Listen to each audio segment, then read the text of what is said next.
Episode 4లోని రైనిస్ death చూసిన తర్వాత emotional అవునోళ్ళు ఉండరు. హార్డీలోని క్యారెక్టర్కి తక్కువ స్క్రీన్ టైం ఉన్నా సరే ఈ క్యారెక్టర్ మనల్ని 2 సార్లు ఇంప్రెస్ చేస్తుంది. సీజన్ 1 ఎపిసోడ్ 9లోని అండ్ ఇప్పుడు ఇక్కడి నుంచి ఈ క్యారెక్టర్ని మనం అందరూ మిస్ అవుతున్నాం. సో ఈ వీడియోలోని రైనిస్ బుక్ స్టోరీని క్లియర్గా ఎక్స్ప్లెయిన్ చేయబోతున్నాను. అండ్ మీరు కనుక నా ఛానల్కి కొత్తగా వచ్చినట్లయితే ఒకసారి నా ఛానల్లోనే నేను చేసిన కంటెంట్ చూడండి.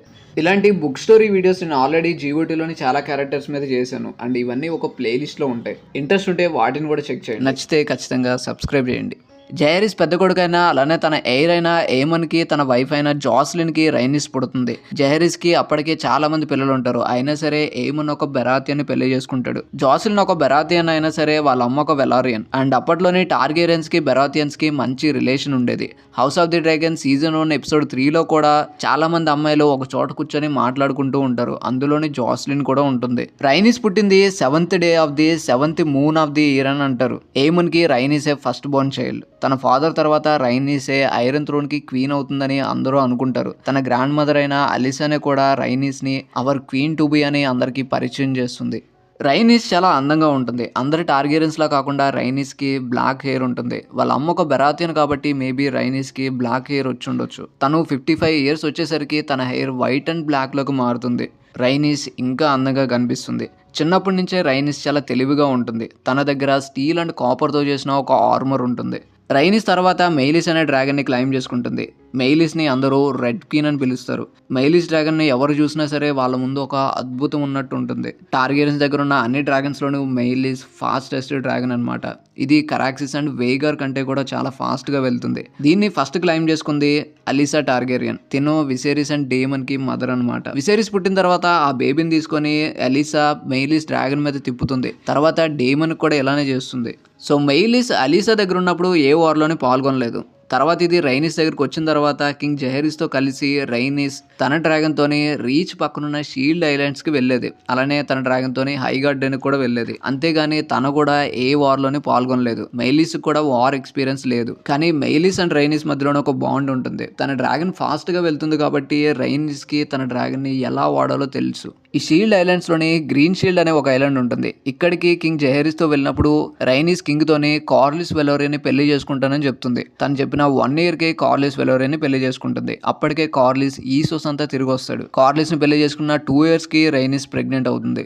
సరిగ్గా ఇప్పుడే రైనిస్ ఫాదర్ అయిన ఎయిమన్ టార్గెరియన్ చనిపోతాడు. Aemon Targaryen prince of the Dragonstone అనమాట. అలానే జెహరిస్ కి ఎయిర్. సో జెహరిస్ ఇప్పుడు ఫార్మాలిటీ కోసం ఐరన్ థ్రోన్ కి ఇప్పుడు ఒక న్యూ హెయిర్ ని నియమించాలి. దానికోసం జెహరిస్ దగ్గర కేవలం 2 ఆప్షన్లు మాత్రమే ఉంటాయి. ఒకటి ఎయిమన్స్ ఫస్ట్ చైల్డ్ అయిన రైనిస్ ని హెయిర్ గా నియమించాలి. ఇంకొకటి జెహరిస్ రెండో కొడుకైన బేలోన్ ని హెయిర్ గా ఎంచుకోవాలి. సో జెహరిస్ ఇక్కడ రెండో ఆప్షన్ కి వెళ్తాడు. తన రెండో కొడుకైన బేలోన్ ని prince of the dragon stone చేస్తాడు. తన హెయిర్ గా ఎంచుకుంటాడు. ఇది రైనిస్ కానీ తన హస్బెండ్ అయిన కార్లిస్ వెలోరియన్ కానీ నచ్చదు. కార్లిస్ అప్పటికే స్మాల్ కౌన్సిల్ లోని మెంబర్ గా ఉంటాడు. కానీ జెహరిస్ ఎప్పుడైతే ఈ డెసిషన్ తీసుకుంటాడో వాళ్ళిద్దరూ కింగ్స్ ల్యాండింగ్ ని వదిలేసి డ్రిప్ మార్క్ వచ్చేస్తారనమాట. వాళ్ళిద్దరూ వచ్చేసిన తర్వాత రెడ్ కీప్ లోని ఈ విషయం మీద చాలా డిస్కషన్ జరుగుతాయి. కింగ్ తీసుకున్న ఈ డెసిషన్ తన వైఫ్ అయిన అలిసానే కూడా నచ్చదు. రైనిస్ తిరిగి డ్రిప్ మార్క్ వచ్చేసిన తర్వాత తనకు ఒక అమ్మాయి పుడుతుంది. తన పేరు లేనా వెలోరియన్. తను పుట్టిన 2 yearsకి రైనిస్కి ఇంకొక అబ్బాయి పుడతాడు. తన పేరు లేనోర్ వెలోరియన్. జెహరిస్ రైనిస్ని ఒక అమ్మాయి అని చెప్పి పక్కన పెట్టుండొచ్చు. కానీ ఇప్పుడు రైనిస్కి ఒక అబ్బాయి పుడతాడు. సో రూల్స్ ప్రకారం రైనిస్ కొడుకైన లేనోర్కి ఐరన్ థ్రోన్ వెళ్ళాలి. కానీ అప్పటికే జెహరిస్ తన డెసిషన్ తీసేసుకుంటాడు కాబట్టి బేలోనే జెహరిస్ ఎయిర్గా కంటిన్యూ అవుతాడు. తర్వాత బేలోన్ చనిపోతాడు. కింగ్ జెహరిస్ ఇక తన ఓన్ డెసిషన్స్ మానేసి గ్రేట్ కౌన్సిల్ని ఆరెనోలో నిర్వహిస్తాడు. ఈ మ్యాటర్ ఆఫ్ సక్సెషన్ని అక్కడ ఎండ్ చేద్దాం అనుకుంటాడు. మొత్తం ఐరన్ థ్రోన్ని క్లైమ్ చేసుకోవడానికి 14 పిటిషన్స్ వస్తాయి. అందులోని రైనిస్ ఉంటుంది. అలానే తన కూతురు కొడుకు కూడా ఉంటారు. అందరూ రైనిస్కి తన పిల్లలకే సపోర్ట్ చేస్తారు. అందులోనే హౌస్ బెరాతియన్స్ ఉంటారు. నార్త్ నూడ్లేసే హౌస్ స్టార్క్స్ కూడా ఉంటారు. ఇంకా house Manderly, White Harbor, Barrowman, house Dustin కూడా రైనిస్కే సపోర్ట్ చేస్తారు. మేబీ రైనిస్ అమ్మాయి కాబట్టి ఒకసారి రిజెక్ట్ అయిందని కార్లిస్ వెలోరియన్కి తెలుసు. సో తన కొడుకైన లేనోర్కి సపోర్ట్ చేయమని చెప్పి వెస్ట్రోస్లో ఉన్న లార్డ్స్ అందరినీ కోరుతాడు. అండ్ వాళ్ళు కూడా దానికి సరే అంటారు. కానీ బేలోన్స్ అనైనా విసేరిస్కి థ్రోన్ వెళ్తుంది. రైనిస్ కొడుకైన విసేరిస్కి అండ్ లేనోర్కి మంచి కాంపిటీషన్ ఉంటుంది. కాకపోతే లేనోర్ అప్పటికి చాలా చిన్నపిల్లోడు. విసేరిస్కి 21 years ఉంటుంది. అందరూ విసేరిస్ని కింగ్ చేస్తారు. ఎప్పుడైతే ఈ గ్రేట్ కౌన్సిల్ పూర్తవుతుందో అప్పటి నుంచి రైనీస్ని అందరూ the queen who never was అని పిలవడం మొదలు పెడతారు. ఇంకా రైనీస్కి క్వీన్ అయ్యే అవకాశం ఉండదు. వెస్టర్స్లో ఉన్న స్మాల్ ఫోక్ అందరిలోనూ రైనీస్ కంటే కూడా ఈ పేరే వాళ్ళ మైండ్లోకి వెళ్ళిపోతుంది. విసేరిస్ వైఫ్ అయిన ఎమారెన్ చనిపోయిన తర్వాత విసేరిస్ని అందరూ రైనీస్ కూతురైన లేనా అని పెళ్లి చేసుకోమంటారు. కానీ విసేరిస్ మాత్రం అలిసెంట్ హైటవర్ని చూస్ చేసుకుంటాడు. విసేరిస్ అలిసెంట్ని పెళ్లి చేసుకున్నప్పుడు రైనీస్ కానీ తన ఫ్యామిలీ కానీ ఆ వెడ్డింగ్కి అటెండ్ అవ్వరు. తర్వాత రెనెరా ఏజ్కి వచ్చేసరికి స్మాల్ కౌన్సిల్లో ఉన్న వాళ్ళందరూ రైనీస్ కొడుకైన లేనోర్కి ఇచ్చి పెళ్లి చేయమంటారు. ఈ డిస్కషన్ జరిగిన 1 ఇయర్కి లేనోర్కి అలానే రెనెరాకి పెళ్లి చేస్తారు. ఇంకా dance of the dragon start అయ్యేసరికి రైనీస్ రెనెరా వైపు ఉంటుంది. కింగ్స్ ల్యాండ్ని కంట్రోల్లో పెట్టుకోవడానికి గల్లెట్ని ముందు వీళ్ళు సొంతం చేసుకోవాలి. దానికోసం కార్లిస్ వెలోరియన్కి సంబంధించిన షిప్స్ అన్ని గల్లెట్ దగ్గర ఉంటే ఆ షిప్స్ మీద ఏ డ్రాగన్ అటాక్ చేయకుండా రైనీస్ని రెనెరా ఆ గల్లెట్ పై నుండి సెక్యూరిటీ ఇవ్వమంటుంది.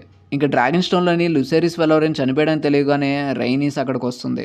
తర్వాత లార్డ్ స్టానిన్ హెల్ప్ కోసం ఒక డ్రాగన్ పంపించమని రేవెన్ పంపించినప్పుడు రెనెరా రైనీస్ని రూక్రెస్ దగ్గరికి పంపిస్తుంది. క్రిస్టియన్ కోల్ ఒక డ్రాగన్ కోసం సెట్ చేసిన ట్రాప్ అది.